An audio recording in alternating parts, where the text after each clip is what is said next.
सरकारमा बस्नेहरूलाई चाहिँ ओम्नी चाहिने हो कि यति चाहिने हो कि वाइट बडी चाहिने हो कि निर्मलाका हत्याराहरूलाई जोगाउनु पर्ने हो कि सुनका तस्करहरूलाई बचाउनु पर्ने हो कि त्यतातिर जाने भन्दा बाहेक देशको बारेमा चिन्ता भए राष्ट्रपतिको खोल ओढ्ने अनि काम अर्को गर्ने यो पनि हुन्छ। आफ्नो सत्ता राष्ट्रवादका नाउँमा सत्ता टिकाउनका लागि भारतसँग समर्पण गरेर नेपालको भूमि बेच्ने काम गरिएको छ। यो सरासर अपराध हो। विश्वदीप लिङ्गदेनले नै होइन केपी ओलीलाई योभन्दा अगाडि चुनाव हराएको, अहिले विश्वदीपजी हाम्रो पार्टीमा हुनुहुन्छ। पहिला माओवादीबाट 64 सालमा चुनाव हराउनु भएको केपी ओलीलाई। झलनाथ माधव नेपाल त 2 ठाउँमा भाग्यमानी, उहाँलाई म फेरि पनि अरूले भूतपूर्व प्रधानमन्त्री भन्छन्, म उहाँलाई अभूतपूर्व प्रधानमन्त्री भन्छु। माधव नेपालजी भारतले नक्सा परिवर्तन गरेको सूचना जारी गरेर उहिले एउटा नक्सा जारी गर्दाखेरि त्यसको प्रतिरोध गर्न सकेन। आज त्यो ठाउँमा तपाईँहरूले देख्नुभयो लिम्बू लेक र कालापानी लिम्बू धारामा रोड पुर्याउँदाखेरि बेखबर प्रधानमन्त्री लकडाउनमा हुनुहुन्छ, सुत्नु भएको छ, बालबटरमा कसैले भेट पाउँदैन, बुहारी लास आपत परेछ। आपत परेपछि आफूसँग जे थियो तल एउटा चाहिँ आफूले लगाएको लुगा रहेछ के त्यसलाई के भन्छ पेटिकोट सेटिकोट के थियो स्वाट फर्काइसिन्छ, त्यसैले आफ्नो टाउको छोपिन्छन्। त्यसले के गरियो भन्दा देख्ने कुरा छोपियो, नदेख्ने कुरा देखाइयो। नेपाली गीत सङ्गीत र स्रष्टा अनि ती भित्रका अनेकौं नालीबेली अब एकै ठाउँमा अनलाइन sangeetssarovar.com। एकचोटि त हेर्नुहोस् sangeetssarovar.com। नमस्कार आदरणीय दर्शकबिन, आजको हाम्रो संवादमा उपस्थित हुनुहुन्छ नेपाली काङ्ग्रेसका एकदमै चर्चित एकदमै युवा, उहाँ सधैँ म यस्तै युवा नै रहन्छु भन्न पनि रुचाउनुहुन्छ, रामरी खतिवडाज्यू, तपाईँलाई स्वागत छ। धेरै धेरै धन्यवाद। सधैँ युवा त तपाईँ त रहनुहुन्न, म कसरी रहन्छु? तपाईँ युवा रहनुहोस्, हाम्रो शुभकामना। र हामी विषयवस्तुतिर अब केही समय पछाडि भूतपूर्व युवा होइन्छ। कति समय छ भूतपूर्व युवा हुनलाई? अब लाग्छ नि त सबैलाई। अहिले त हाम्रो शेरबहादेव पनि भूतपूर्व युवा भइसक्नु हो, केपी ओली भूतपूर्व युवा हो, हजुर होइन, प्रचण्डजी पनि भूतपूर्व युवा हो। बिस्तारै सबै हुने त भूतपूर्व युवै हो नि। पहिला त निवर्तमान हुने होला नि त। हामी विषयवस्तुतिर जाऊँ। सरकार कहाँ गयो पनि भन्छन् कसैले, कसैले यहीँ छँदैछ त देखेनौ पनि भन्छन्। नेपाली काङ्ग्रेसको एकजना नेता हुनुको कारणले, त्यो नाताले सरकारको भूमिकालाई कसरी मूल्याङ्कन गर्नुहुन्छ? होइन, सरकारको बारेमा बोल्दाखेरि हामीलाई अलिकति अप्ठ्यारो लागिरहेको छ। 2.5 वर्ष भयो चुनाव सम्पन्न भएको संविधान सभा पछाडि। एउटा संयोग 2015 सालमा बिपी कोइराला प्रधानमन्त्री हुँदा 2/3 मतले हुनुभएको थियो। 2064 साल पछाडि फेरि प्रचण्डजी झन्डै 2/3ले नै प्रधानमन्त्री हुनुभयो। अघिल्लो संसदमा पनि झन्डै 439 मत केपी ओलीले पाउनु भएको थियो 600मा। 400 झन्डै 2/3 नजिकै पुग्नु भएको थियो। त्यतिखेर प्रधानमन्त्री हुँदा पनि काङ्ग्रेसले बाहेक सबै पार्टीले भोट हालेका थिए। अहिले एब्सोल्युट मेजोरिटी उहाँहरूकै पक्षमा 2टा पार्टी, तत्कालीन कम्युनिस्ट पार्टी माओवादी र एमाले। त्यतिखेर कार्यगत एकता, अहिले पार्टीगत एकता भएपछि 2/3को नजिकमा पुग्नुभयो। सारा नेपाली जनताहरू हर्षित भए। अब देशमा स्थिरता कायम हुने भयो, लगानीको वातावरण तयार हुन्छ, मुलुक समृद्धिको बाटोमा कायम हुन्छ, समृद्धि हुने भयो, विकास मोडहरू हुने भए, जनताका सपनाहरू पुरा हुने भए, ठाउँ ठाउँमा पानी जहाज पुग्ने भयो, ठाउँ ठाउँमा रेल पुग्ने भयो, हवाई जहाजहरू प्रत्येक गाउँमा पुग्ने भए, हेलिकप्टरको त जहाँ पनि जानै सक्छ, प्रत्येक वडामा हेलिकप्टरको मैदानहरू पुग्ने भए, घर घरमा ग्यासहरू पुग्ने भए। त्यसपछिबाट पानीको ठाउँमा पानीको धारामा झन्डै दुधका धाराहरू आउँछन् कि, यस्ता परिकल्पनाहरू भएका थिए। 2 वर्षको 2.5 वर्षको अवधिमा नेपालको इतिहासमा यति नालायक सरकार सायद कसैको थिएन होला। सम्माननीय प्रधानमन्त्री केपी ओली हुनुहुन्छ, उहाँलाई बोल्न असाध्यै मिठो बोल्न आउँछ, बोली स्पष्ट छ। कहिलेकाहीँ म आफै पनि रमाइला कुरा गर्थेँ। हाम्रो पूर्व प्रधानमन्त्री शेरबहादुर देउवाको कुराहरू जनताले बुझ्दैन, बोली बुझिँदैन तर काम बुझिन्छ। अहिले वर्तमान प्रधानमन्त्री केपी ओलीको बोली बुझिन्छ, काम बुझिँदैन। सुरुमै हेलिकप्टर लिएर खासातिर जानु, त्यहाँबाट रसुवा जानुभयो, त्यहाँबाट रेल आउने भन्नुभयो, तराईतिर जानुभयो, त्यहाँबाट पानी जहाज आउने भन्नुभयो। उहाँ गएर बोलेका ठाउँमा जनता नहाँसिकन बसेको कुनै ठाउँ पनि छैन होला। जनतालाई मन्त्रमुग्ध पारिदिनु भयो। हिजो हामीले तपाईँलाई थाहा छ चितवनमा चुनाव हुँदै गर्दा गङ्गा त्यहाँको चाहिँ मेयरलाई रेणु दाहाललाई काङ्ग्रेस र माओवादी केन्द्रको सहकारी हुँदाखेरि भोट हाल्नुपर्छ भन्दा हामीलाई भन्नुभयो। क्या राम्रो नेता फेला पार्नुभयो तपाईँहरूले। म सदनमै थिएँ। क्या राम्रो नेता फेला पार्नुभयो, छोरीलाई बोक्ने भनेर हामीलाई भन्नुहुन्थ्यो। त्यही राम्रो नेतालाई उहाँहरूले बोक्नुभयो। हामीले छोरी बोक्यौँ, बाउलाई उहाँले बोक्नुभयो। अहिले बाउ छोरी नै बोकेर हिँड्नु भएको छ। तर पार्टीले यो 2 वर्षको अवधिमा सरकारले जनताको पक्षमा मात्र काम गरेन, राष्ट्रियता बेची खायो, नेपाली जनतामाथि अपमान गर्यो। भारतले नक्सा परिवर्तन गरेको सूचना जारी गरेर उहिले एउटा नक्सा जारी गर्दाखेरि त्यसको प्रतिरोध गर्न सकेन।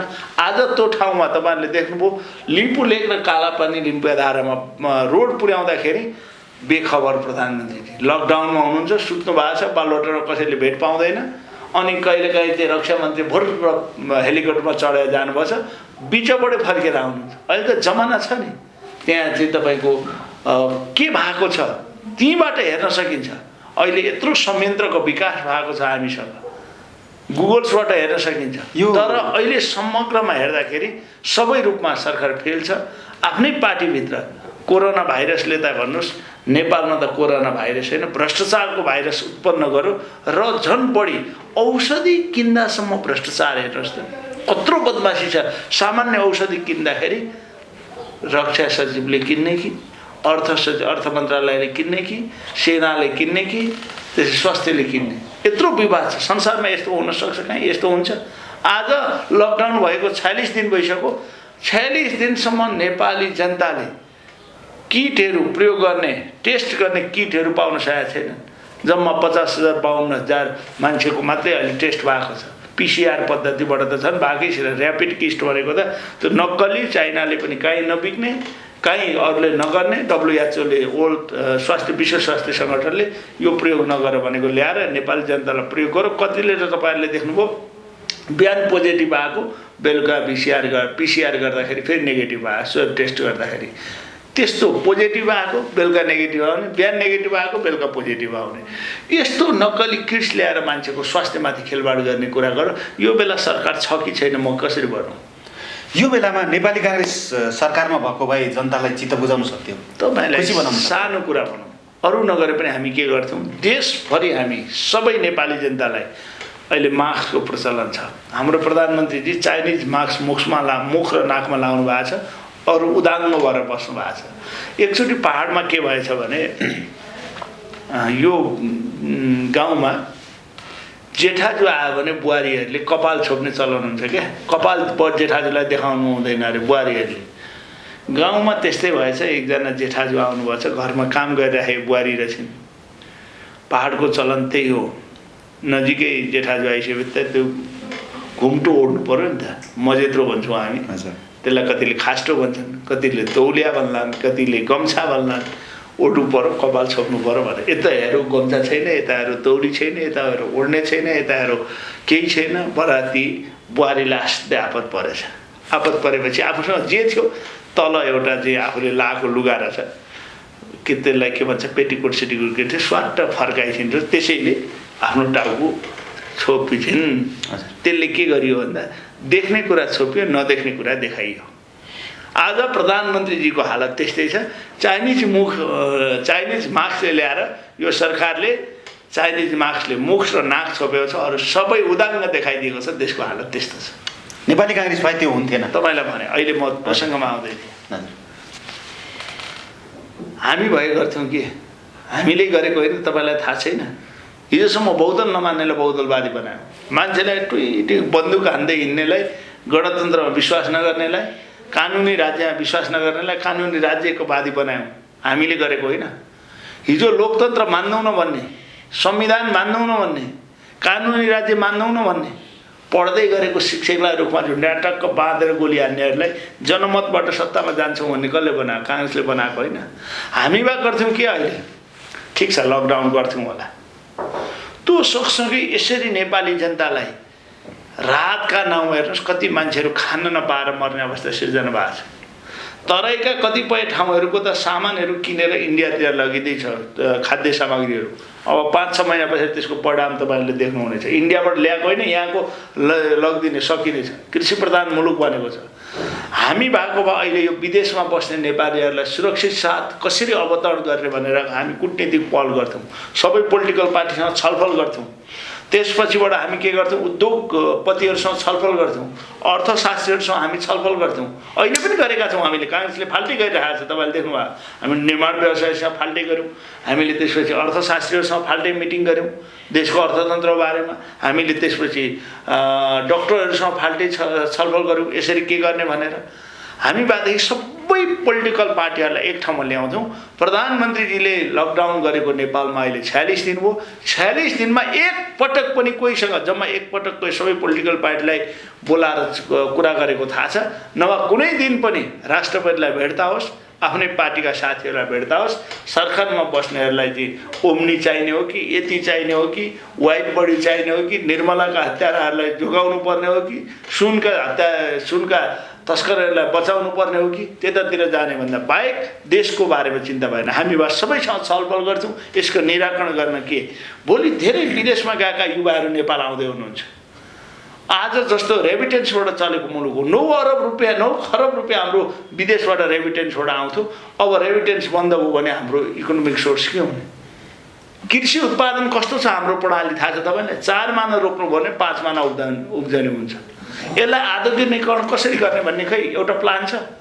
कमसेकम एउटा माटोको परीक्षण गरौँ, कहाँ स्याउ रोप्ने कहाँ च्याउ रोप्ने। यो सरकारले स्याउ रोप्ने ठाउँमा च्याउ रोप्छ, च्याउ रोप्ने ठाउँमा स्याउ रोप्छ, अनि उत्पादन नयाँ खोल्छ। कहीँबाट हुन्छ? हामी भाइ प्लान सहित अगाडि बढ्थ्यौँ भन्न खोजेको। तपाईँले भन्नुभयो अब काङ्ग्रेस भए त्यो गर्थ्यो भन्नुभयो। अहिले अब सरकारको यो सिमानाको कुरा पनि तपाईँले उठाउनु भयो। लिम्पियाधुराबाट मानसरोवर जाने बाटोको कुरा गर्नुभएको होइन, त्यो उद्घाटन भयो। तर यसको एकदम चर्को आवाज त तपाईँकै पार्टी सुशील कोइराला पार्टी सभापति हुनुहुन्थ्यो, उहाँ प्रधानमन्त्री हुँदाखेरि भयो होइन? तर एउटा काम गरेछ नि, समाधान किन भएन? एउटा काम गरेछ नि, यो समस्या समाधान हुँदैन भने म भारत भ्रमण पनि जान्न भनेछ नि सुशील कोइराला। त्यो त घुर्की लाग्यो भयो। घुर्की होइन, समाधान गर्ने। नेसनका लागि हाम्रो प्रधानमन्त्रीले आँट गर्नु पर्छ। भारतीय प्रधानमन्त्रीलाई त्यो चाहिँ तपाईँको पूर्वमा अरुण थटको उद्घाटन गर्ने बेलामा चट्ट स्विच अन गर्नका लागि बोलाउन सक्ने प्रधानमन्त्री केपी ओली भएपछि पहिलोचोटि पनि आउनुभयो, दोस्रोचोटि पनि प्रधानमन्त्री नेपाल आउनुभयो नि। एक दिन तपाईँले कुरा गरेको सुन्नुभयो केपी ओलीले भारतीय प्रधानमन्त्रीसँग यो बारेमा? हामीले त कुरा गरौँ, कमसेकम नेपालको भूमिमा बाटो खन्न त दिउँ न। नक्सा परिवर्तन गर्न त दिएन काङ्ग्रेसले। नक्सै परिवर्तन गरिदिने, बाटै खनेर यो हाम्रो देशको सीमा अतिक्रमण गर्ने काम त हामीले दिएका थियौँ न। राष्ट्रपतिको खोल ओढ्ने अनि काम अर्को गर्ने, यो पनि हुन्छ? आफ्नो सत्ता राष्ट्रवादका नाउँमा सत्ता टिकाउनका लागि भारतसँग समर्पण गरेर नेपालको भूमि बेच्ने काम गरिएको छ। यो सरासर अपराध हो, बेचेकै हो। यो नभएदेखि आँट गर्नु परेन। प्रधानमन्त्रीजीले बोलाएर सिधा कुरा गरेर आँट गरेर भन्नु पर्यो, म मुलुकका लागि, मेरो पदका लागि म पद त्याग गर्न तयार छु, नेपालको भूमि छुन दिन्न भन्ने आँट गर्नु परेन। यतिखेर भनेपछि सुन्नुभयो आजसम्म केपी ओलीले गरेको, यहाँको परराष्ट्र मन्त्रीले त्यहाँको परराष्ट्र मन्त्रीसँग टक गरेको वक्तव्य निकालेर मात्रै हुन्छ? अनि काङ्ग्रेस नेतृत्वको सरकार हुँदा पनि त सचिव स्तरीयको चर्चा मात्रै त गरेको थियो नि। तपाईँलाई अनुरोध गऱ्यौँ, तपाईँलाई प्रधानमन्त्री कृष्ण प्रसाद भट्टराई हुँदादेखिको कहानी भनिदिन्छु म। कृष्ण भारत भ्रमणमा जानुभयो। भारत भ्रमणमा जाँदाखेरि त्यहाँका केही मिडियाहरूले सोधे, विश्वनाथ सिंह भन्ने त्यहाँ प्रधानमन्त्री हुनुहुन्थ्यो, चन्द्रशेखर हुँदा पनि उहाँले गएर कुरा गर्नुभयो। 2 चोटि कृष्ण प्रधानमन्त्री हुनुभयो, 48 सालमा र 56 सालमा। 48 सालमा भारत भ्रमणमा जाँदाखेरि त्यहाँका मिडियाहरूले उहाँलाई सोधे, किन तपाईँ मधेसमा जन्मेको एउटा मधेसी, तेली, शाह, यादव, थारू, दनवारलाई नेपाली सेनामा लिनुहुन्न? यो विभेद गर्न पाइन्छ भनेर क्वेसन्स गरे भारतीय मिडियाकर्मीले कृष्णलाई। कृष्णले के भन्नुभयो, मलाई होइन, तपाईँको देशमा तपाईँको प्रधानमन्त्रीले नेपालमा गएर किन राई, लिम्बू, मगर र क्षेत्रीयलाई भारतीय सेनामा जागिर लिनुहुन्छ, किन त्यही तराई नजिकै बसेको मान्छेलाई लिनुहुन्न? तपाईँको प्रधानमन्त्रीबाट उत्तर भन्न आउनुहोस् अनि म भन्छु भन्नु। एउटा नेतासँग हिम्मत हुनुपर्छ, क्वेसन्स गरेको उत्तर दिन सक्ने क्षमता हुनुपर्छ। राष्ट्रवादीका नाउँ लेख्ने द्वारिकानाथ भारतमा जन्मेर, द्वारिकानाथ भनेको नेपालमा पर्दैन नि, भारतमा पर्छ नि। नाउँ लेख्ने काशीनाथ, नाउँ लेख्ने द्वारिका, अनि राष्ट्रवादी हुँ म त भनेर नारा दिने, त्योभन्दा बदमासी के हुन्छ? आज यो सरकार त्यस्तै भएको छ, भत्ता उताबाट खाने, काम यताबाट गरे जस्तो देखाउने गर्दाको परिणाम आज हाम्रो भूमिमाथि अतिक्रमण गर्ने अवस्था सिर्जना भयो। काङ्ग्रेस नभएदेखि तपाईँले देख्नुभयो नेपालको न स्वाभिमान रक्षा हुने रहेछ, न लोकतन्त्रको रक्षा हुने रहेछ, न कानुनी राज्य कायम हुने रहेछ, न प्रेस स्वतन्त्रता लागू हुने रहेछ, न मानव अधिकार लागू हुने रहेछ, कुनै कुरा पनि लागू नहुने रहेछ भने देख्नुभयो नि। देश यस्तो सङ्कटमा छ नि, न वाक स्वतन्त्रता प्रतिपक्ष कहाँ छ त? तपाईँले के हामीले संसदमा अरूका चाहिँ लाठी मुङ्रा लिएर ब्रिफकेस खोज्दै कुर्सीले हान्ने, त्यही मात्रै प्रतिपक्ष हो? जनताले देख्ने के काम गरेको? देख्ने भने त्यही भने नि मैले, अहिले यत्रो कोरोनाबाट मुलुक सङ्कटग्रस्त छ। हामीले प्रतिपक्ष काङ्ग्रेसले नै चाइनामा कोरोनाको सुरुवात हुँदाखेरि नेपालको संसदमा जरुरी सार्वजनिक महत्त्वको प्रस्ताव नेपाली काङ्ग्रेसको नेतृत्वले, गगनजी लगायतका साथीहरूले त प्रस्ताव पेश गर्नुभयो, तपाईँलाई थाहा होला नि। त्यतिखेर हामीले सरकारलाई सजग हौ भनेको होइन। आजसम्म यसरी तेल हालेर बस्ने, एउटा किट परीक्षणको नल्याउने, 75 जिल्लामा ऱ्यापिड टेस्ट मात्रै गर्ने, पिसिआर पद्धति नराख्ने 77 जिल्लामा। तर सरकारले पर्याप्त छ भनिरहेछ त। पर्याप्त तपाईँले नेपालगञ्जका डाक्टरहरूले यो चाहियो भनेको तपाईँले सुन्नुभयो? 2 नम्बर प्रदेशमा चाहियो भनेको सुन्नुभयो? मेरो जिल्ला ओखलढुङ्गामा एउटा टेस्ट गर्नुपर्ने, त्यहाँ टेस्ट हुन्छ, स्वेब टेस्ट 24 घन्टाभित्र गर्नुपर्ने हुन्छ, यहाँ ल्याइ पुर्याउनु पर्ने हुन्छ। ओखलढुङ्गाको खिजी देम्बा एकछिन उदाहरण गराएँ मैले भने, सोलुको अनकन्टा ताप्लेजुङको मान्छे टाढाबाट धरान आइपुग्न 24 घन्टा सकेन भने के हुने थियो? रिपोर्ट सही हुन्छ? त्यसैले हुम्ला जुम्ला कालीकोटको कुरा गर्नुहोस्, त्यहाँको हालत के हुने? कर्णालीको हालतको कुरा के गर्ने? त्यसैले सरकारको यथेष्ट ध्यान पुगेन क्या। कोरोनाको अन्त्य गर्न मात्र होइन, नेपाली जनताको मन त जित्न सक्नु पर्थ्यो, त्यो पनि भएन। उल्टो भ्रष्टाचारमा चुरुम दुन्ने, पार्टी फुटाउन विधेयक ल्याउने, जनतालाई अपमान गर्ने, प्रतिपक्ष विहीनको संवैधानिक परिषदको कल्पना गर्ने, पार्टीभित्र गुट सिर्जना गर्ने, अनि बालुवाटारमा 2 तिहाईको नजिक हस्ताक्षर अभियान गर्ने, मलाई सहयोग गर्ने को हुनुहुन्छ भनेर। अनि बालुवाटारमा सबभन्दा बढी हलिमनी कसको हुने? त्यही बालुवाटारको जग्गा प्रकरणको नाइकेको हुने, त्यही 4G को नाइकेको हुने, त्यही वाइट बडीको नाइकेको हुने, त्यही तपाईँको निर्मला हत्याकाण्डका नजिकका मान्छेहरूको हुने। देख्नुभयो न, संसद अपहरण गर्न सत्तारूढ दलका सांसदहरू प्रयोग भएका छन्। कृष्णबहादुर महरालाई थुन्दा यिनीहरूलाई राख्नुपर्छ अहिलेसम्म, संसदमा यिनीहरूलाई प्रवेश गर्न दिने हो? तर जो पात्र, अब त्यो अलिक पुरानो पनि भइसक्यो त्यो कुरा होइन, जो पात्रको कुरा थियो नि, पुरानो हो, डाक्टर सुरेन्द्र यादवको कुरा होइन। म कुनै यादव, म सुरेन्द्र यादवसँग मेरो चिनजान छैन। म तपाईँलाई भन्छु, सुरेन्द्र यादव होइन, तपाईँ जस्ता मान्छे अपहरणमा पर्यो भए तपाईँ के गर्नुहुन्छ? तर उहाँले त होइन भन्नुभएको छ। कसले? सुरेन्द्र यादव कहाँ? पहिले हो भन्नुभएको छ, पछि मिडियामै आएर अपहरण गरेको होइन, म मेरो तरिकाले आएको भन्नुभएको छ। तपाईँ सुन्नु, निवेदन हामीले देख्यौँ नि, किन त होटेलमा राति ल्याएर परिवारसहित छुट्याउनु पऱ्यो? यहाँदेखि ती 2 जना मान्य पूर्व आइजी किन जानु पर्यो? उहाँहरूले पनि आफूले रिट हाल्नु भएको छ अहिले। होइन, रिट हाल्नु होला, तर किन जानुभएको मलाई जवाफ थियो। लकडाउन भएको बेला सांसद चोरमा किन हिँड्नु पर्यो राति राति? त्यो पनि पूर्व आइजी प्रयोग गरेर? त्यो त प्रमाणित भएन। होइन, प्रमाणित तपाईँ जानुभयो, उहाँहरू आउनुभयो, किन जानुभएको तपाईँ त सोध्नुहोस् न, किन जानुभएको? जानुपर्ने कारण के थियो? त्यस्ता सांसद त यहीँ जनकपुर भन्दा त कालीकोटमा अप्ठ्यारो परेर बसेको थियो होला नि, जुम्लामा थियो होला नि। जुम्लाकालाई उद्धार गरेर ल्याएको भए चाहिँ हो र छ, हेलिकप्टर लिएर साथीहरू गछन् भन्नुहुन्थ्यो। कत्रो मनकारी आफैले पैसा चट्टा हालेर, के कारण थियो ल्याउनु पर्ने? उहाँहरू नगए उहाँ नआउने के थियो? 5 स्टारमा किन राख्नु पर्यो? बाटामा होटेल थियो राति 2 बजीसम्म किन हिँडाउनु पर्यो? राति किन हिँडाउनु पर्यो? दिउँसो किन हिँडाउनु परेन? मोबाइल किन अफ गराउनु पर्यो बाटामा? भनेपछि तपाईँले भन्दै गर्दाखेरि कम्युनिस्ट भन्दा चाहिँ नेपाली काङ्ग्रेस जनताप्रति जवाबदेही छ। त्यो कुरा सोध्ने कुरा हो। आजसम्म नेपालको इतिहासमा नेपाली काङ्ग्रेसले गरेको उदाहरण हेर्नुहोस् न। तपाईँलाई आज अभिव्यक्ति स्वतन्त्रता हामीले नै दियौँ, वाक स्वतन्त्रता हामीले दियौँ, पार्टी खोल्ने स्वतन्त्रता हामीले दियौँ। हिजो बहुदल नमान्नेलाई बहुदलवादी बनायौँ, गणतन्त्र नमान्नेलाई गणतन्त्रवादी बनायौँ। हिजोसम्म यहाँबाट बैलगाडा चढेर अमेरिका पुग्छ भन्नेलाई भनेको गणतन्त्र आउँदैन भन्नेलाई गणतन्त्र नेपालको प्रधानमन्त्री बनायौँ। तपाईँले त्यो मात्र होइन, तर फेरि कम्युनिस्टहरूले एउटा मात्र होइन, कम्युनिस्ट मात्र होइन, अरू के गर्नुहुन्छ। 46 सालमा कमल थापालाई तत्कालीन मल्लिका आयोगले सबभन्दा ठुलो दोषी पञ्चायतमा बसेर त्यतिखेर मन्त्रीका रूपमा गणना गरेर बदमासी गरेको भन्यो। बहुदल आउने बित्तिकै उहाँ मन्त्री हुनुभयो, त्यतिखेर राज्य मन्त्री हुनुहुन्थ्यो। 64-65 उहाँ नै फेरि मन्त्री हुनुभयो, गृहमन्त्री। रायमाझी आयोग बन्यो, सबभन्दा ठुलो दोषी उयो बन्यो। तुरन्त गणतन्त्र आउने बित्तिकै उहाँ फेरि के हुनुभयो, उप प्रधानमन्त्री हुनुभयो। गणतन्त्र विरोधी मान्छे, संघीयता विरोधी मान्छे फेरि बन्नुभयो।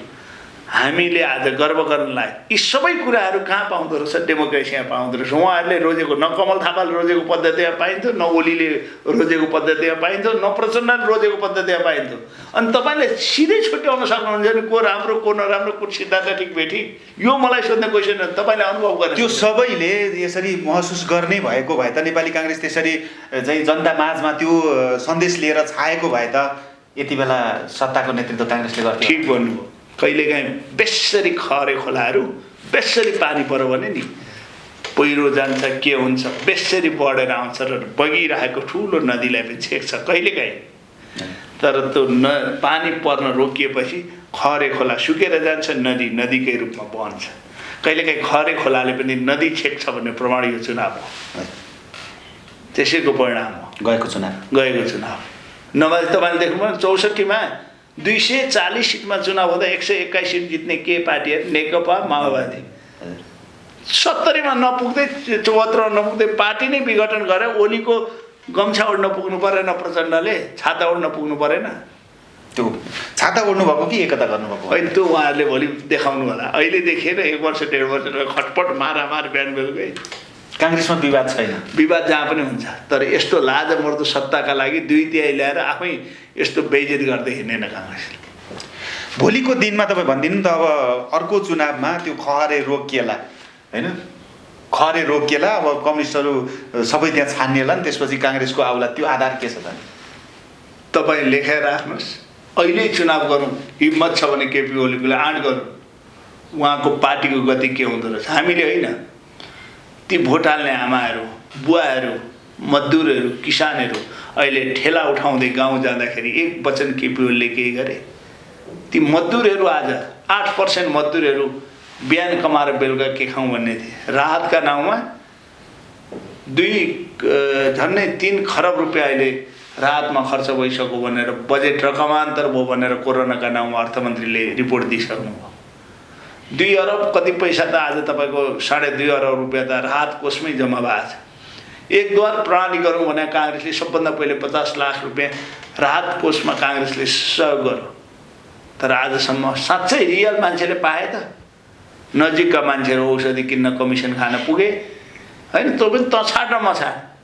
प्रदेश त झन् यो कस्तो रहेछ भन्नुहुन्छ भने यो लामो स्टेसन के रेस्ट गर्ने ठाउँ रहेछ। यहाँबाट जानुपर्ने गाउँमा छ बजेट, रेस्ट गर्नका लागि त्यहाँ छ, त्यहाँ आधाउधी त्यहीँ चुइन्छ, त्यहीँ कुहिन्छ, त्यसपछि जाने रहेछ गाउँमा, स्थानीयतामा। यो सङ्घीयताको हिजो म पनि एकदम पक्षपाती नै भएर बुरुबुरु उफ्रियौँ। स्थानीय तहलाई बलियो बनाएपछि प्रदेश चाहिँ आवश्यक देखिएन। अहिले त प्रदेशका मुख्यमन्त्रीहरू हेलिकप्टर लिएर कोरोना भगाउँदै पङ्खा चलाउँदै हिँड्छन्। त्यसरी कोरोना भागलाई त्यही गर्नेमा अमेरिकाको चाहिँ सबभन्दा बढी प्लेन चलाउँथ्यो होला भगाउनलाई, सम्भव छ भएन। त्यसैले प्रदेशको जुन भूमिका अहिले जुन रूपमा गर्नुपर्ने प्रदेशले गर्न सकेन। कुनै पनि मुख्यमन्त्रीहरूले तयार हुनु भएन। केन्द्रीय सरकार पनि बरु स्थानीय लेभलमा केही साथीहरू खटेका छन्, अक्कल झुक्कल रूपमा चाहिँ अलिक कहीँ बदमासी पनि भएको छ। राहत वितरणमा आफ्नोलाई दिँदा गोली पनि चल्ने अवस्था सिर्जना भयो, त्यो गलत हो। अहिले जो दुःख पाएको छ त्यसलाई दिउँ। सुखीहरू अहिले अलिक खान पुग्नेहरू लाइनमा नबसौँ। आफ्नो मात्रै अपमान होइन, देशको र सन्तानको पनि अपमान हो। त्यसरी तपाईँ राहत आफ्नो कोही जानुभएको छ भने त्यो काम नगरिदिनु होला भनेर अलिक सम्पन्न मान्छेलाई अनुरोध गर्छु। र साँच्चै दुखीका लागि तपाईँहरू अहिले डोनेट गर्नुहोस्, माया गर्नुहोस्। धेरै प्रचार प्रसार पनि गर्नु जरुरी छैन होला जस्तो लाग्छ है। म चाहिँ अब म आफ्नो खालको मान्छे जहाँ सङ्कट हुन्छ नि सङ्कटको समयलाई चाहिँ त्यो जनता माझ आफूलाई लोकप्रिय हुनको लागि पार्टीले अवसरको रूपमा लिन्छन्। प्रायः जसो दलहरूले त्यो देखिन्छ होइन। अब नेपाली काङ्ग्रेसले अवसरको रूपमा चाहिँ प्रधानमन्त्रीको राजीनामा मागेर लिएको। हामीलाई जुन जोगी आए पनि कानै चिरेको भने जस्तो छ कि खरानी धसेरै आउने जुन कम्युनिस्ट आए पनि माधव नेपाल केपी ओली प्रचण्ड 5 वर्ष खरानी धसेर जो आए पनि वामदेव आए पनि खरानी धसेरै आउने हुन्। के हामीलाई मतलब छैन जो आउन् खरानी धसेर नआउन्। राजीनामा माग्नु जरुरी छ त होइन। ए बाबा कसै कम्युनिस्टबाट सम्भवै छैन मुलुक हाँक्न। अब तपाईँले देख्नुभयो मतत्व निष्कर्षमा पुगिसक्यो। कोही पनि प्रचण्डबाट पनि अब सम्भव छैन, माधव नेपालबाट पनि सम्भव छैन, केपी ओलीबाट पनि सम्भव छैन। वामदेव त अस्ति नै म जस्तै गुल्टुङ गुल्टुङ गुल्टुङ गर्नुभयो। अब म जस्तै भएको उहाँ पनि फेरि उहाँलाई ल्याउनु भन्ने अर्को फेरि अर्को त्यो चाहिँ कोही काहीँ नभएको जात्रा हाडी गाउँ भने जस्तो त्यो के अर्थ छ। अब कम्युनिस्टबाट सम्भव छैन, काङ्ग्रेससँग मत छैन, कसरी समाधान हुन्छ त नि? र त हामीले 5 वर्ष तपाईँहरू चल्नुहोस् भनेर नेपाली जनताले दिएको यतिखेर उहाँहरूले गरेर देखाउनु पर्छ, गरेर देखाउन सक्नु र फेलियर हुनुभयो। फेलियर भएको कुरा जनतामा जानु पर्यो र हामीले गर्न सकौँ भनेर आउनु पर्यो। जस्तो जनतालाई धेरै समस्या पर्यो भन्दै अब आजदेखि चाहिँ टाइम कार्ड भन्ने कुराहरू आएको छ। गाडीहरू चाहिँ हामीले पुरै जाम भएको अवस्था देख्यौँ। यसलाई के भन्नुहुन्छ तपाईँ? अब होइन, सरकारसँग कुनै दृष्टिकोणै छैन। कहिले नेपाली जनतालाई घर जान दिने भन्ने, कहिले नदिने भन्ने, कहिले आउन दिने कहिले जान नदिने, कहिले जान दिने आउन नदिने, कहिले यो छैन, कहिले लकडाउन भन्ने केही खोल्न नदिने। अब वात्तै तपाईँको भारतमा पनि एकदम वृद्धि भएको छ अहिले कोरोनाको स्थिति गर्दा। युरोप र अमेरिकाको त कुरै छैन। तपाईँले चाइना त सुरुवात गर्ने मुहानै भइहाल्यो, त्यहाँको त पानी त्यहीँबाट सुरुवात भएको हो, कुरै भएन। यो बेला तपाईँले एउटा दृष्टिकोण बिना अरूले जे गर्छन् त्यही नाच्दै हिँड्ने हो भने त केही अर्थ छैन। तर एउटा हेर्नुहोस्, नेपालको इकोनोमी बडा अप्ठ्यारो छ। नयाँ उद्योग धन्दा खुलेका छैन, भाका बन्द भएको छन्, रोजगारीका सोर्सहरू छैन, सरकार राहत दिन सक्दैन। यो बेला अपर्च्युनिटीहरू दिलाउन सक्नु पर्यो। कृषिलाई कसरी लाने होइन, रोजगारीका अवसरहरू कसरी सिर्जना गर्ने, मजदुरहरूलाई कसरी सम्बोधन गर्ने, किसानलाई कसरी सम्बोधन गर्ने, बुद्धिजीवीको भाग के हो, अर्थशास्त्रीलाई कहाँ प्रयोग गर्ने, विकास निर्माणका आयोजनाहरू के गर्ने, यसै गरी गर्ने हो त भाका आयोजना पनि बन्द हुन्छन्, नयाँ खुल्दैनन्, ब्याङ्कहरू धरापमा हुन्छन्। मलाई एउटा ब्याङ्कको साथीले के भन्नुभयो भने मेरो ब्याङ्कको मात्रै 36 अरब रुपियाँ छ हजुर के जातिमा यो होटल व्यवसाय 36-37 अरब रुपियाँ लागु भएको छ भन्नु। अब होटल व्यवसायमा बाहिरबाट मान्छे आउँदैन, यहाँ उसले किस्ता तिर्न सक्दैन, नतिरिसकेपछि ब्याङ्कले के गर्ने, होटलले कसरी इन्कम गर्ने, कर्मचारीलाई कसरी पाल्ने, ती कर्मचारीले घरमा कसरी जाने। फेरि यो कस्तो हुन्छ, रोटेसन क्या सर्कुलर हुन्छ। तपाईँसँग इन्कम भयो भने तपाईँ किन्न जानुहुन्छ, एउटा मान्छेले बेच्छ, बेच्नेले साग बेच्नेले त्यहाँ बेच्छ, त्यो अर्कोले साग ल्याएर त्यहाँ दिन्छ, तपाईँ फेरि अर्को सामान किन्न जान्छ, त्यो दुध किन्न जान्छ भनेपछि सबैमा सर्कुलेसन हुन्छ। अब सर्कुलेसन नै बन्द हुने 5-6 महिना पछाडि नेपालको इकोनोमीमा ठुलो असर पर्ने 6-7 महिना पछाडि देखेको छु। यो बेला सरकारले बजेट भाषण पनि अब गर्दैछ। फेरि पहिलेकै जस्तो एउटा कुरा भन्ने काम कहिल्यै नगर्ने, तँलाई देख्ने बित्तिकै तँलाई पनि तथास्तु पाइस, पत्रकार भेट्ने बित्तिकै कोही भोको बिरामी कोही हुनु पर्दैन नेपालमा, भोको कोही मर्नु पर्दैन नेपालमा, घर घरमा ग्यासका पाइप आउँछन्, धारा धारामा पानी आउँछ होइन, सबै जे भेट्यो त्यही, जसलाई भेट्यो त्यसले तथास्तु तथास्तु भन्ने नि। सगरमाथा जाने केबुल कार भइहाल्यो होइन, अब मेची महाकाली जाने पुल पनि हाल्यो। सपनामा यति राम्रो देखिएन, विपन्नमा छोरी झस्छ। एउटा के भएछ भने एउटा मान्छेले सबलाई जम्मा गरेछ, आज तपाईँहरूले मासु भात खानुपर्छ भनेर सबलाई जम्मा गरेछ। गरिब दुखी किसानहरू जम्मा भएछन्, कहिले खाने, ल भरे खाने। उसले बडा राम्रो प्लान बनाएको छ, त्यहाँ कुखुरा पाल्ने, कुखुराबाट अन्डा हुन्छ, अन्डालाई चट्ट चल्ला बनाउने, चल्ला ठुलो हुन्छ, ठुलो भएपछि चट्ट ल्याउने, त्यहाँ धान हुन्छ, त्यहाँ चामल हुन्छ, चट्ट ल्याउने, बरेको ट्र्याक्टर ल्याएर खाने भनेर सबै प्लान बनाएको छ। त्यतिखेरसम्म भोक लागिसक्यो, न कुखुरा छ, न चल्ला छ, न अन्डा छ, केही न केही सपनाको कल्पना भिडियो खाने बेला केही न केही उयो मुख मिठाउनु जस्तै अहिलेको सरकारले त्यस्तै काम गरेको छ। तपाईँ एकजना अब पूर्व जनप्रतिनिधि पनि हो, अहिले त म सधैँको जनप्रतिनिधि हो। अहिले अब पछिल्लो समय अब फेरि अब प्रतीक्षा गर्दै तपाईँलाई एउटा कुरा भनौँ, ओखलढुङ्गा बाढी जान्छ, पहिलो राम्ररी नै पुग्छ सहयोग गर्न, आगलागी हुन्छ राम्ररी खतेड नै पुग्छ सहयोग गर्न, त्यहाँ कुनै ठुलो घटना हुन्छ, मरौपरा हुन्छ राम्ररी खतेड, कसैलाई दुःख पर्छ त्यहाँ मै पुग्छु। अप्ठ्यारो परेको बेला जनताको माझमा जाने र कुरा गर्ने मै हुँ। भोट मात्रै दोस्रो भयो, अरू सबै म पहिलो हुन्छु। जनताले विश्वास गर्लान्, एक दिन आउला सबै कुराको।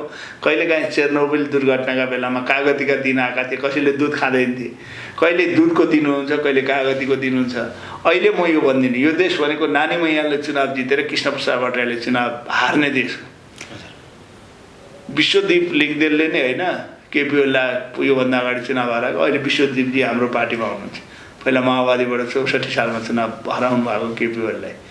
झलनाथ माधव नेपाल त 2 ठाउँमा भाग्यमानी, उहाँलाई म फेरि पनि अरूले भूतपूर्व प्रधानमन्त्री भन्छन्, म उहाँलाई अभूतपूर्व प्रधानमन्त्री भन्छु माधव नेपालजीलाई। मान्छे एक ठाउँमा चिप्लिहाल्यो, म एक ठाउँमा हारेपछि केही भएन। उहाँ हार्नुभयो 2 ठाउँमा प्रधानमन्त्री भन्नु, त्यस्तो अभूतपूर्व प्रधानमन्त्री कोही होला? यो सौभाग्य त्यही पार्टीका मान्छेले पाएको हुन्छ। अहिले चर्चित मान्य हुनुहुन्छ नि के बस्नेत अरे महेश बस्नेत हो। 64-70मा मलाई गजब लागिरहेछ कि उहाँ पनि चुनाव लड्नुभयो। बडा आनन्दको कुरा छ। चुनाव लड्नुभयो, चुनावमा पराजित हुनुभयो। अलिवार पछि त उहाँ त मन्त्री बनेर पो टक टक टक टक संसदमा आउनुहुन्छ। अनि एक दिन प्रजातन्त्र भनेको के हो, काङ्ग्रेसले प्रजातन्त्र बुझेको छैन भनेर भाषण गर्नु। मैले पनि बुझिनँ कि एकछिन, जित्ने मान्छे लुरु मान्ने भएर आउँछ, हार्ने मान्छे मन्त्री भएर हार प्रजातन्त्रका गफ गर्छ। यो पद्धति कहाँबाट आयो? क्या प्रजातन्त्र भनेको के रहेछ भने यस्तो पद्धतिको विकास भयो हामीसँग। तपाईँलाई चाहिँ तपाईँ अब अगाडि लेखा समितिमा नि हुनुहुन्थ्यो। राम्ररी खतिवटा भन्न साथ छिमेकीलाई ढुङ्गा हान्ने भन्छन् कतिले। भनेको चाहिँ आफूभन्दा फरक पार्टीको मान्छेको चाहिँ खोइरो खनिरहने। मलाई किन यार, मैले कसैको सुन्नु न, तपाईँले कसलाई इन्डिकेट गर्न थाल्नु हो। मेरो न राजनीतिक प्रतिस्पर्धा होला। मैले एउटा कुरा, कसैलाई फसाउनु पनि थिएन, मैले त्यहाँ कसैलाई बचाउनु पनि थिएन। जे थियो तथ्य त्यही आधारमा म जान्थेँ। मैले धेरै केस हेरेँ। हाम्रा पालामा लेखा समितिमा तपाईँको एउटा कुरा भन्छु, म गर्व गर्छु अहिले पनि। सोलु करिडोर राधा गेवाली हुनुहुन्थ्यो। 27 करोडको डिफ्रेन्समा सोलु करिडोरको ठेक्का दियो उहाँलाई। त्यो केस हामीले नै हेऱ्यौँ, त्यही केसमा उहाँले राजीनामा दिनु पर्यो बदमासी गरेको आधारमा। तपाईँलाई थाहा छ त्यही बेलामा एन्फाको ठुलो केस भयो। 15 वर्षसम्म एन्फाको अध्यक्ष हुने मान्छे हट्नु पर्यो। कहिलेकाहीँ उहाँको कुण्ठा पनि म देख्छु। त्यो राम्ररी खतिवटाले यहाँ गरौँ, खबर मैले गरेकै होइन भने मलाई उहाँसँग केही भनाइ पनि छैन। न लिनु छ न दिनु छ। राजनीति प्रतिस्पर्धा पनि होइन, म फरक पार्टीको मान्छे हुँ। मलाई उहाँसँग न हिजो रिस थियो न भोलि हुनेवाला छ, त्यो पनि छैन। जे देखेँ त्यही कुरा गर्ने। अहिले पनि मसँग उहाँले के बोल्नुहुन्छ छैन, तर मैले त उहाँलाई कारवाही गरेँ होला, मैले बोलेँ होला, तथ्यमा आएर गरेँ। रमाइलो घटनाहरू हुँदो रहेछ नि क्या। एउटा के भयो भने एन्फाले त्यतिखेरको अध्यक्षले एक ठाउँबाट 8 करोड रुपियाँ लिएर आउनुभएको छ। 8 करोड रुपियाँ ल्याएपछि एन्फा कन्फ्लेक्स के अरे एउटा त्यो फुटबल ग्राउन्ड बनाउन टेन्डर गर्नुभएको छ। टेन्डर कसलाई दियो भनेर हामीले हेऱ्यौँ, माइला कन्स्ट्रक्सन भन्नेलाई दिएको भनेर रिपोर्ट आयो। अनि हामीले त्यतिखेर 75 जिल्ला थिए। 75 जिल्लामा यो माइला कन्स्ट्रक्सन कहाँ रहेछ त भनेर खोजेको, त्यो माइला कन्स्ट्रक्सन भन्ने दर्तै भएको रहेछ। 8 करोड रुपियाँ त्यसरी जम पारियो। मैले उदाहरणका लागि भनेको छु है। यस्ता केस हामीले फेला पऱ्यौँ। र त्यतिखेरै हो तपाईँले देख्नुभयो, चाहे पुरुषोत्तम पौडेलजी खेलकुद मन्त्री हुनुहुन्थ्यो, कोरियामा लगेर मान्छे छोडियो भन्ने कुराहरू आए। हामीले नै हेऱ्यौँ, उहाँले पनि राजीनामा दिनु पर्यो खेलकुद मन्त्रीबाट, राधा गेवाली हट्नु पर्यो। हामीले लेखा समितिले हेर्दा हो। त्यो मैले व्यक्तिगत पूर्वाग्रह गरेर राखेर होइन। त्यतिखेर पर्यटन बोर्डको केस आयो। सुभाष निरौलाजी भन्ने त मेरो पार्टीको मान्छे हुनुहुन्थ्यो नि, त्यो केस पनि हामीले हेऱ्यौँ। उहाँले पनि राजीनामा, उहाँलाई हटाइयो, मुद्दा चल्यो। कतिपय मान्छेहरू आफ्ना नजिकै भए पनि हामी प्रवेश केमा गऱ्यौँ भन्नुहुन्छ भने तथ्यमा गयौँ। भनेपछि तपाईँ आवश्यक पर्दा छिमेकीलाई मात्र होइन घरभित्र पनि ढुङ्गा हान्ने मान्छे भनेर बुझ्नु। कसैलाई पनि ढुङ्गा नहान्ने, सबैलाई रक्षा गर्ने, अप्ठ्यारो पर्दाखेरि तर गलत गर्ने चाहिँ अलिकति सचेत हुनुपर्छ भन्ने मान्छे हो। अहिले अलिकति एउटा रमाइलो प्रसङ्ग पनि छ होइन? ल अब छोटकट गर्नु, धेरै लामो नगर्नु। रमाइलो प्रसङ्ग पनि छ। के रमाइलो गर्ने आफ्नो नेकपातिर कता त्यति बेला चाहिँ घरबार जोडौँ कि भनेर राम्ररी कतिवटाले नजर लाउँदैछन् भनेर पनि हल्ला सुनिन्छ बाहिर। मैले किन अर्का पार्टीतिर नजर लाउनु र आफ्नै पार्टीमा भइहाल्थ्यो नि मन लाग्यो भने त्यस्तो। अहिले मैले त्यो कसैसँग नजर लगाएको तपाईँले थाहा पाउनु छैन। मेरो आफ्नो नजर आफैतिर छ। अनि केही समय अगाडि हामीले सामाजिक सञ्जालमै हेरेको थियौँ एकजना चर्चित गायिका हाम्रो कोमल ओली हुनुहुन्छ। मलाई गायिका किन चाहियो र अहिले? तर प्रसङ्ग त त्यहाँ चलेको त्यो कसले प्रसङ्ग चलायो? यो बेमौसमको बारे त्यो कुरै सम्भावना बिनाको खेल थियो।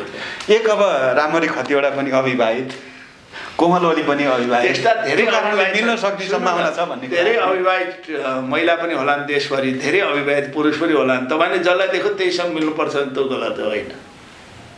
भनेपछि त्यो हल्ला चाहिँ त्यो बेकारको हल्ला भन्नुहुन्छ। तपाईँहरू जस्तै पत्रकारहरू यो कहिलेकाहीँ चाहिँ के लाग्छ भने तपाईँहरू सत्य तथ्य पनि जानुहुन्छ, कहिलेकाहीँ यसै गरी मान्छेलाई उडाइदिनुहुन्छ क्या।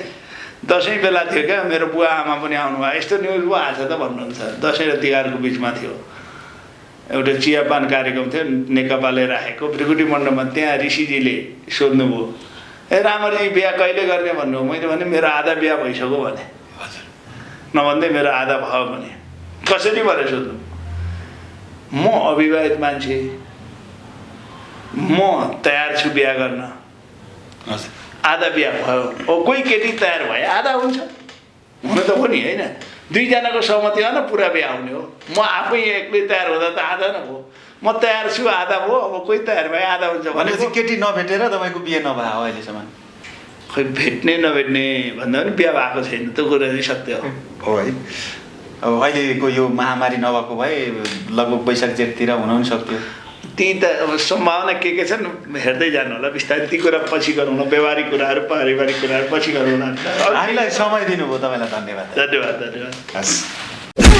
नेपाली गीत सङ्गीत र स्रष्टा अनि ती भित्रका अनेकौं नालीबेली अब एकै ठाउँमा। अनलाइन संगीत सरोवर.com। एकचोटि त हेर्नुहोस् संगीत सरोवर.com।